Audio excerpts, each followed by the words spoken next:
এটি গুৰুত্বপূৰ্ণ বাতৰি লৈ নিউজৰ ষ্টুডিঅ'ত মই মুকিবুল হুছেইন। এটকা মহন্তৰ থলী মাজুলীৰ ঐতিহাসিক সত্ৰানুষ্ঠান উদাসীন বৈষ্ণৱৰ বোকাখেল আউনীআটী সত্ৰত ভকত বৈষ্ণৱৰ বোকাখেল নিউজ নাওৰ এক বিশেষ প্ৰতিবেদন। এটকা মহন্তৰ স্থলী মাজুলীৰ ঐতিহাসিক সত্ৰানুষ্ঠানত উদাসীন বৈষ্ণৱৰ বোকাখেল আউনীআটী সত্ৰত ভকত বৈষ্ণৱৰ বোকাখেল। মানুহ বিহুৰ দিনা মাজুলীত পৰিলক্ষিত হ'ল ৰঙালীৰ উৎসাহ। এই বোকাৰ লগত বহুকেইটা কথা জড়িত হৈ আছে।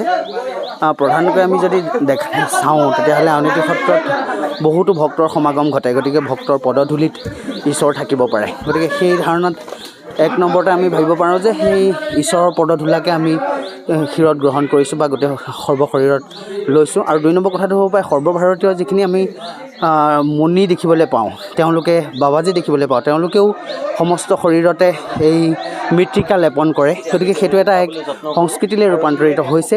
আৰু যিহেতু আমি অসমীয়া সমাজে মাটিকে আশ্ৰয় কৰিয়ে আমি গোটেই কৰ্মখিনি সম্পাদন কৰি আহিছোঁ, আমাৰ কৃষিকাৰ্য কৰি আহিছোঁ বা বিহুবিলাক আমাৰ মাটিৰ লগতে জড়িত।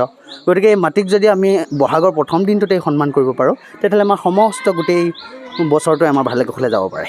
ধন্যবাদ আৰু বিহুলৈ সকলোলৈকে আমি শুভেচ্ছা জনাইছোঁ। উল্লেখযোগ্য যে ধৰিত্ৰীৰ উৰ্বৰা শক্তিৰ বৃদ্ধিৰ কামনা কৰি প্ৰতিজন অসমীয়াই বহাগ বিহু পালন কৰে। মাজুলীৰ ঐতিহাসিক সত্ৰানুষ্ঠানসমূহৰ উদাসীন পৰম্পৰাত বৈষ্ণৱসকলে বিভিন্ন ধৰণৰ পৰম্পৰাগত খেল ধেমালিৰে ৰঙালীৰ আনন্দত ভাগ লয়। এইসমূহৰ ভিতৰত বোকাখেল বসন্ত উৎসৱ অন্যতম। মানুহৰ বিহুৰ দিনা সত্ৰানুষ্ঠানৰ বৈষ্ণৱসকলে পুৱাৰ ভাগৰ পৰা বোকাখেলত ভাগ লয়। সত্ৰৰ সত্ৰাধিকাৰে বৈষ্ণৱসকলক বোকাৰ তিলক সানি বোকাখেলৰ শুভাৰম্ভ কৰে। মাজুলীৰ ঐতিহাসিক আউনীআটী সত্ৰৰ বৈষ্ণৱসকলৰ লগতে উজনি মাজুলীৰ পৰা নামনি মাজুলীত পুৰুষ মহিলা সকলোৱে মিলি বোকাখেলত ভাগ লোৱা পৰিলক্ষিত হয়।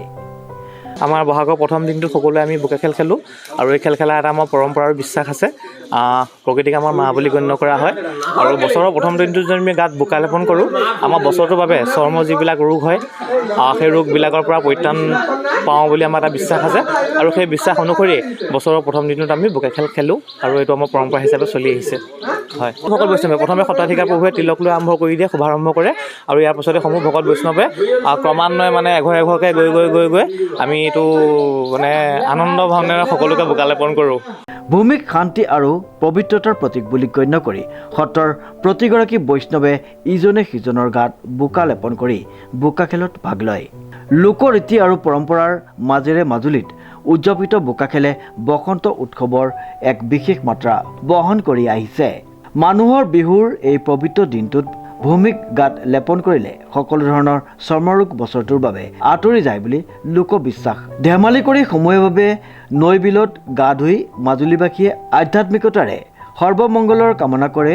জাতীয় জীৱন জিলিকাই তোলা অসমীয়াৰ প্ৰাণৰ স্পন্দন বিহুটিয়ে সকলোৰে মন প্ৰাণ ৰঙীন কৰি তোলক তাৰে কামনা কৰে ভগৱন্তৰ ওচৰত। গৌৰৱোজ্জ্বল ইতিহাস দাঙি ধৰা বোকাখেলৰ যোগেদি আচলতে ইজনে সিজনক বোকা সানি আমাৰ যিটো বন্ধুত্ব আৰু সমন্বয়ৰ প্ৰতীক হিচাপে গণ্য কৰে আৰু পৃথিৱীক আমাৰ মা তুল্য বুলি জ্ঞান কৰা হয়। মাক যদি শৰীৰত ধাৰণ কৰা হয় তেতিয়াহ'লে আমাৰ যি চৰ্মৰোগ আছে চৰ্মৰোগ নাইকিয়া হয় বুলি এক লোকবিশ্বাস আছে আৰু আউনীআটী সত্ৰৰ এক গৌৰৱোজ্জ্বল ইতিহাস বহন কৰে আৰু ইজনে সিজনে বোকা সানি সমন্বয়ৰ প্ৰতীক হিচাপে একতাৰ বান্ধোন দাঙি ধৰে। মাজুলীৰ পৰা দেৱজিৎ বৰাৰ ৰিপৰ্ট, নিউজ নাও।